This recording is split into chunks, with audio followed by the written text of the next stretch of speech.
All right. Great. So we can kind of just go ahead and get started and people will trickle in. So thank you for joining the AppFollow Academy Voice of the Customer and Competitor Analytics webinar. So today we'll be discussing how to capture and prioritize customer and competitor feedback at scale, and then make data-driven decisions to really improve your app and your customer's experience. If you have any questions along the way, please post in the chat and we'll answer them at the end during our Q&A session. And all Q&A will be posted in our community Slack channel. So if you haven't joined already, the invite link is in the chat. And I will kick it off to Veronica. Thanks, Colleen. Hello, everybody. So we are here today speaking about voice of customer, and we'll also see what tools in AppFollow can help you track it, analyze it, and basically interact with it. Let me just share my screen, and I'm hoping I'm using the right format that will allow me to show full screen. All right, so to kick it off, we have the following points on our agenda. The VOC, the Voice of Customer overview, what it is, then how to build your Voice of Customer strategy, what does that entail, building that strategy. And then we'll put a special focus on the two tools that allow you to track your own Voice of Customer semantic analysis, but also take a look at what your competitors are doing, analyze their strategies, maybe their strong points, their weak points, and use them to improve your work and your app's performance and results. So without any further ado, let's move to what the Voice of Customer is. Basically, the feedback your customers are giving to you, the understanding of that feedback is super important, and your application is definitely evolving as all the applications on the mobile market, but sometimes the way customers perceive it, it evolves even faster. Even if you haven't done anything to your applications, the opinions of the customers on it can change. So you would want to make sure you are aligned with what they say and what they want from the application to meet and exceed, hopefully, their expectations. So we, and I think everybody in the industry really value that piece of information that can help build you a better product, stronger business on the market. How do you work with that voice of customers? What do you do with it? How do you build your strategy? So first of all, let's define a good voice of customer strategy. What does that entail? First of all, we consider that a good VOC strategy entails it shifts the focus from collecting aggregated data to individual data.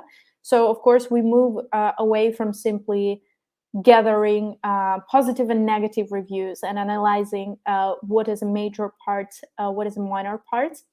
We're focusing on review categories. We're focusing on the types of feedback your clients are providing to you. We also, in a good voice of customer strategy, stress the importance of closing the loop. Not only hear what people are saying to you, but also respond to them to acknowledge that you receive that feedback. Not only received, but also incorporated or are trying to incorporate in your products and services so that they feel heard and they understand it's actually useful to provide that feedback, and they're encouraged to do it even more because it's really useful for you to understand what they need. And lastly, results of your VOC strategy are in a coordinated approach to improve the customer experience, solve their challenges, and drive growth for your business, the more you address the challenges your customers are having and the goals that they're setting for themselves, basically, the more loyal a client base you have, and you expand your business. So VOC, if you're not sure yet, it's one big building block of a good product. Now we have outlined a few simple bricks of that voice of customer strategy that any company can use. Of course, it will be more complicated after you divide your actions in the 3 steps, but basically it consists of the listening part, the acting part, and the analysis part. You listen, you capture your client's feedback, you give your customers opportunities to share that feedback. So you can give them in-app requests for sharing comments and feedback. You can provide other ways of doing it, but it's important to make it regular for you to better understand what they think after every release, and even in between releases. Then you follow up on the feedback that they're providing in the act part. You respond to the reviews, you make changes based on those reviews if that's required. We have analyzed a big chunk of reviews and understood that the faster you respond to clients' reviews in the store, the more likely users are to improve the ratings of your apps, the note that they have been giving you, the comment itself. So it can result in a great impact even on the application ratings. And finally, the analyze part, you assess the progress against the goals and measure improvement. And improvement in many directions, in many sense. The improvement in the ratings, if anything has been done, the improvement in the product itself, how many bugs, for example, the users reported and how many of them were fixed, the improvement in your VOC and reply strategy. If you're covering the feedback the clients are sharing with you, are you doing it fast enough? Are you covering everything? Are you covering featured reviews? So basically, all these things are comprised in the analysis. It's really important to keep all these 3 blocks. They may seem evident sometimes, but sometimes they're not. So we wanted to outline them here. Now, all these theoretical parts being covered, let's take a look at what exactly in AppFollow can help you work with the voice of customer and how to do it. So with that, we'll switch to the semantic analysis tool. I'm sure you have seen it in AppFollow, or maybe you have heard of it but never used it. So we will do it together right now. I'll just take a quick look at the chat. I saw there were some comments, and it was a hello. Perfect. So our semantic analysis, just to give you some context, it's based on machine learning algorithms. They analyze your reviews and they create a simple but also quite detailed breakdown of all the reviews into some pre-built categories. We will see those categories now on a live example and on a screenshot. It also provides you with a set of indicators related to the reviews, indicators, quantitative and qualitative. I would love to specifically outline 2 indicators, 2 metrics that I would consider qualitative. They help you understand how happy your customers are in the first place. And that is a metric sentiment score. You can see your sentiment score by category, by language, or overall. It's the user satisfaction. It's basically a metric out of 100%, how many positive versus negative reviews you have. So it's the really very beginning for you to understand whether people are giving more positive reviews or more negative reviews. And each review category can have a certain sentiment score. So we will see that in the platform, just to bear in mind. It's an easy to use and an easy to see indicator. And also the market benchmark, the recommended score, is above 70%. So it means you receive more positive reviews than negative reviews. And most comments are basically rather praise than complaints. And the second metric that is also really important, and it's another qualitative metric, it's a reply effect. It's an indicator that shows you the effect of the developer's reply, of your reply, on the rating of the application. So this is an indicator that allows you to analyze whether customers are becoming happier after you've interacted with them, or maybe they're becoming even more dissatisfied, whether they are increasing the rating after they have received a comment back from you, decreasing, or not reacting anyhow. So this indicator is very helpful to also track the efforts of support teams or any social teams that are working with the reviews for your applications. Semantic analysis is a really global tool, and you'll see the categories are quite generic at first sight as well. But the breakdown then is of the categories is detailed. If you want to have very specific categories for every type of issue you're having, maybe for every type of update in your application, you can leverage semantic analysis as a base, and then add on top of that manual tagging for additional granularity, or auto tagging if you'd like. But today we're focusing on that base. I'm moving to the semantic analysis quick overview. I'll switch to the account now, and we'll see a real page on one of the applications that I'm using a lot. But on this screenshot, I've specifically outlined these two indicators that we just talked about before, sentiment score and average reply effect. So here you have a breakdown by subjects, by categories, the main topics that the customers have brought up in their reviews.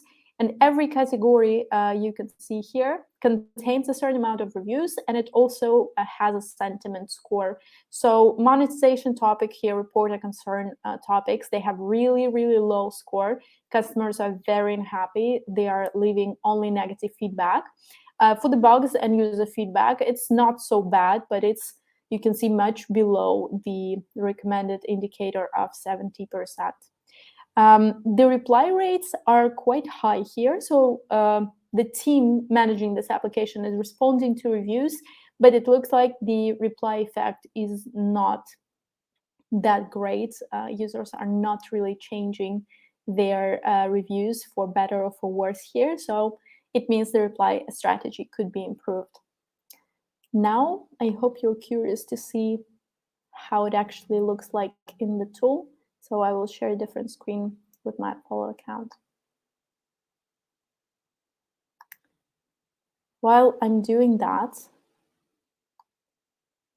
let's hope it's going to be the right one. And it's the right one.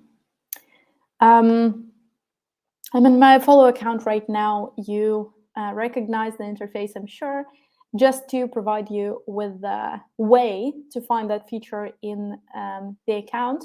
Here on the left-hand side, you can select the monitor section, and then there is a semantic analysis under insights within the monitor part.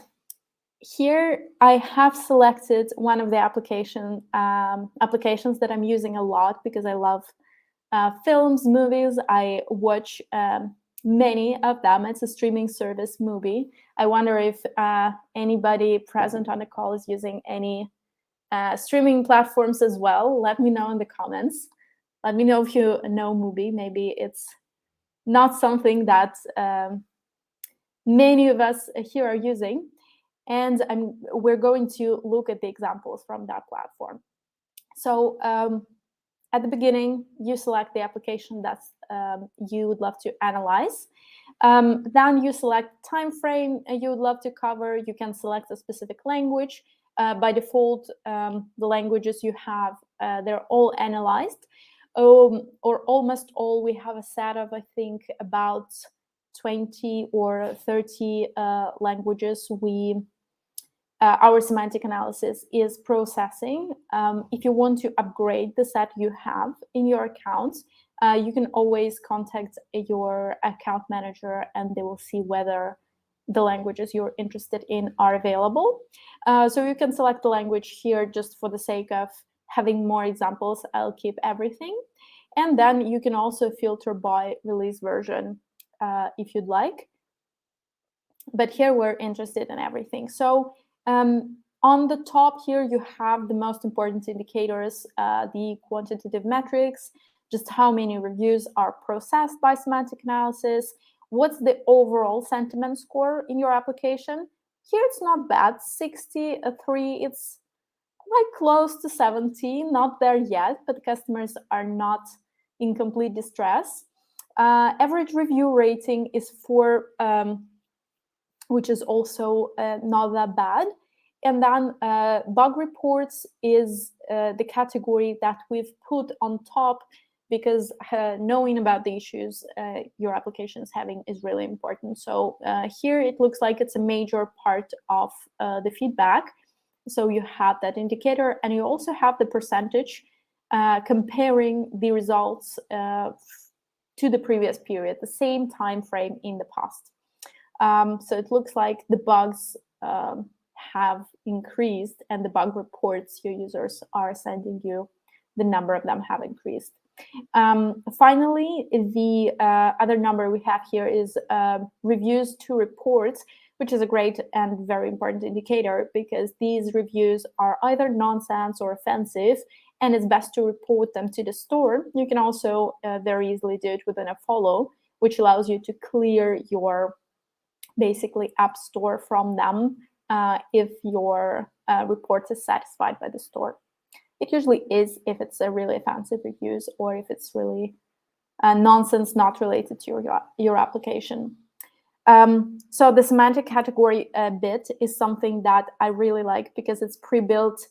You don't have to construct anything on your end. You don't have to think about the tag names, the categories you'd love to have. It's really applicable to most types of markets and industries.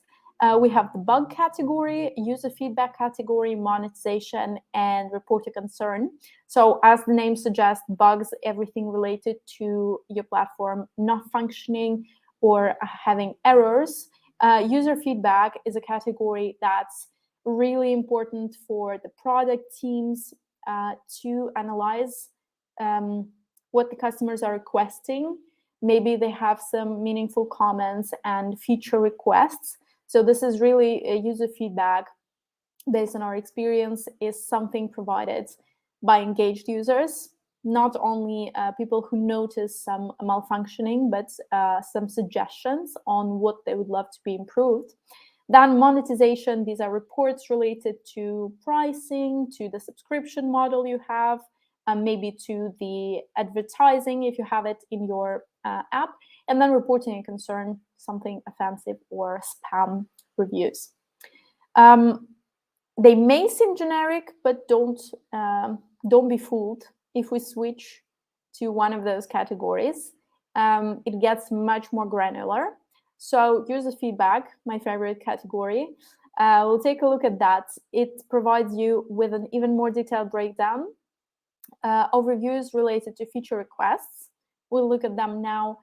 Thank you notes, so some praise, some nice comments from your clients, design-related comments, your UI decisions, customer support, if somebody contacted support and they have complaints about that, or positive feedback, it will also be here, and imbalanced can also be related to games or app functioning. Something is not balanced according to the user, it will be there.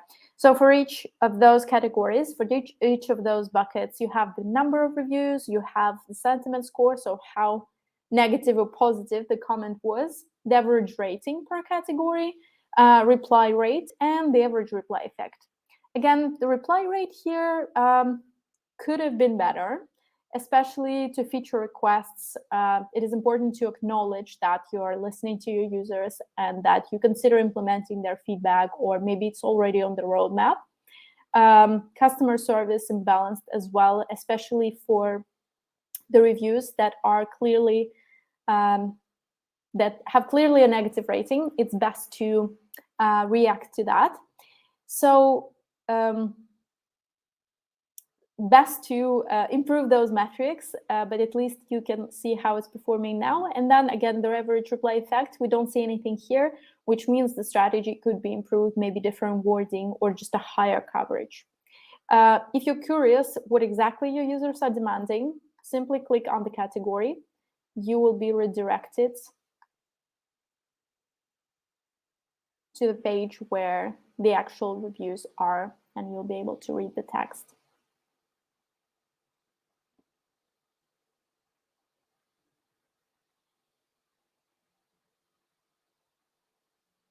Also, if you have that feature, semantic analysis, when you just look at your reviews in the thread, you will notice those tags, feature requests. So this is one of the requests you have to add Malaysian movies. It's not really a request for the app, it's a request for the service, but it's a request, basically. And here it's definitely feature requests. It would be better if it provided Kurdish subtitles. So something that you may consider to add to your application. And it's a great example where the feedback is actually addressed. Yeah, but let's get back to the other tab and let's quickly see what else do we have. We have a worldwide summary by language, by country, by region. To see that, I'll switch to the iOS application because Google Play simply doesn't offer that breakdown to anybody, the breakdown by countries. So we can only see that for iOS. If you're curious to know which country has the most positive comments or the most negative ones, this is a great place to look at it. And it looks like people in the United Kingdom are really happy with the movie application, in Brazil as well, but in Germany, it's not doing so well, and most comments are negative. 33 is a really low sentiment score. So if you scroll down, you see a bit more details. If you want to track how the sentiment analysis evolved, you can look at this last segment, the analysis over time. And this one is really important. It allows you to see by versions and by releases how things have changed. For example, in April, you had one release. There has been a positive comment after that and a peak of positive analysis. Then in May, for example, there was some negativity shared by your users. So it's really something that allows you to track the trends and to see how the impressions evolved over time. So this is how the category looks like. I won't be diving into each section. I encourage you to do that on your own after the webinar, maybe. But just bear in mind that we do provide those buckets in a very detailed way. The bugs are not just bugs. They're bugs related to app freezes, to accounts, to UI, really to everything, same as monetization. It's about pricing models. It's about the subscription-related problems, refund requests, fraud attempts, if there are any. So really detailed. You will be surprised how good it is. This tool you can use to track how you're doing, how your application is doing. But then if you want to see what the competitors are doing to influence the clients, it's best to use a different tool called Compare Feedback. And it's a really powerful one. Before we switch to AppFollow back again, before we look at the feature itself, just why tracking competitors. I'm sure, again, you are not asking yourself that question. Everybody understands it's important to know what the market is doing, what your direct competitors are doing. But in terms of tracking competitors' feedback, you can have these points in mind. First, get familiar with industry standards when it comes to the benchmark of replying to reviews or reply time. So these metrics and these numbers can be used for your support teams, and you can use them to try to stay on the same level as your competitors or in a higher level as competitors. If you're more engaged in the conversations with the clients, maybe they will be more loyal and engaged on their end as well. Second, learning from the best. So you can have some competitors that are more successful in their reviews management of voice of customer strategies. For example, they have a higher reply rate. They interact with everybody that leave a review, or their engagement bring a better reply effect than you do. So you can have a deep dive and a deep analysis of what their strategy is, understand that, and basically apply the same methodology to your app, see what it changes. And the last one, of course, is better to see somebody's mistakes and try to avoid them than make your own mistakes and learn from that. So you can find out the feedback categories that cause the most negativity for your competitors. And if you haven't done that error already, just you know what not to do. And second, our competitor feedback part of AppFollow, it provides you with the information about the ratings of your competitors in different regions in different countries. So basically, wherever the rating is the lowest is a niche maybe for you to become more active and become more engaged to attract the customers there. Now, these are some highlights of compare feedback section. Semantic insights, you already know what that is. It's a sentiment score, how the app is perceived by the customers, whether the feedback is mostly positive or maybe it's mostly negative. So you can see that now not only for your app, but for your competitors as well. And then you have very detailed feedback metrics, average rating of the application, average rating of the reviews, the reply rate, the reply time, really everything you need to know about the strategy that your competitors are using. So without any further ado, let me switch to AppFollow again and lead you to competitor feedback. It's in the same section Insights, just at the bottom of it. You have that compare feedback monitor. And once again, you have very similar filters at the top, very similar navigation, timeframes that you want to analyze worldwide, or maybe you want to focus on a specific country. Here, your application and then the list of competitors. Normally, it's taking from the competitors you've already added to your account, but you can here use some suggestions done by AppFollow from the same industry, from the same category. Then, of course, you'll see these graphs they're looking very good and they're really insightful. So if you're preparing a report for your colleagues or the management, you can simply download all these graphs in a gray format with nice visuals. Then what exactly is included there? First of all, rating summary.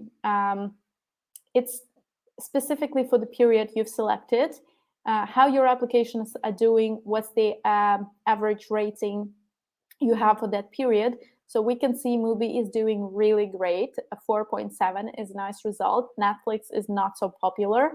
At least the application, maybe not the service. Amazon are doing really well. It's doing better than our application in that case, and so on. So you can compare all these indicators. And of course, you can also see the market benchmark. So it's really great to learn that the application we're looking at is above that benchmark. Now let's take a look at the countries, rating by countries, and learn again where your competitor's presence is really high and where people are happy with it, or where it's weaker and the users are not so happy. So if we take a look at the United States as one of the examples, you can see again, Netflix is really not doing well there. Blue TV is below everybody else. Movie is doing a really great job. So your job there is done well, but some of the competitors can be probably pushed out a little bit from that market. For Japan, you basically see very similar results. You're free to select any country that is of interest to you and analyze the presence there. Then we have a section called Reviews Overview. Remember at the beginning of the presentation, we've mentioned that it's important to give your clients the ability to often speak out and share the feedback. So that's what shows you how many reviews you've received, what is their average rating, whether it is a high number or a low number. So we can see Netflix has a very high number of reviews. It's on the right side of the chart, and other applications don't receive that many reviews. Then I'm finishing here because I've been talking for a long time, and maybe you're already tired from the screen and a lot of indicators. So semantic insights, something we've seen for our application. Now it's available for others as well. Some of these apps we've analyzed, and we've seen again what are the most common report types, so whether it's bug related, monetization related. You can leverage that information to again analyze it in more detail and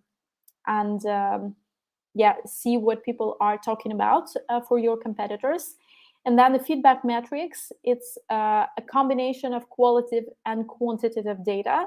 So it's about the rating of the applications, review ratings, reply rates, reviews management and VOC strategy, reply time. So you can see here, Blue TV is really doing a great job.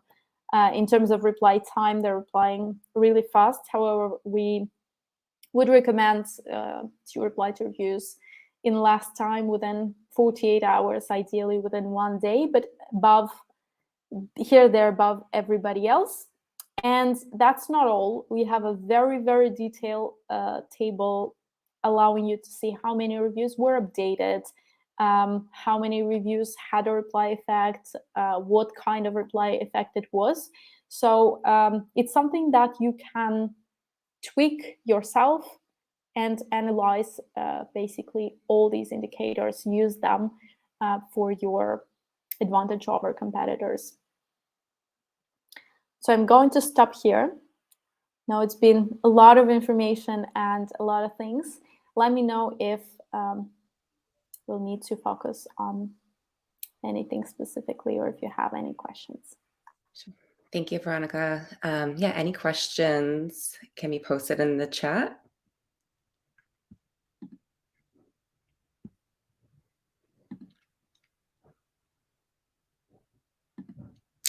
And if there aren't any questions, we will just share one poll to rate the session.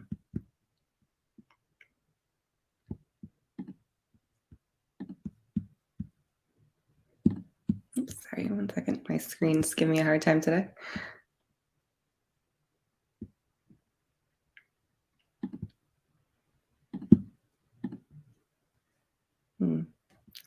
My apologies as I just quickly figure out why I can't share this. So here we go.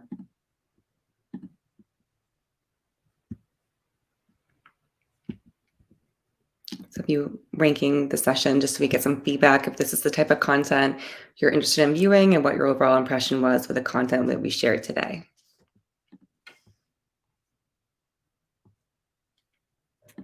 And just going to check one more time to see if there's any questions about building voice of the customer strategy before we wrap up. It looks like one question is being submitted.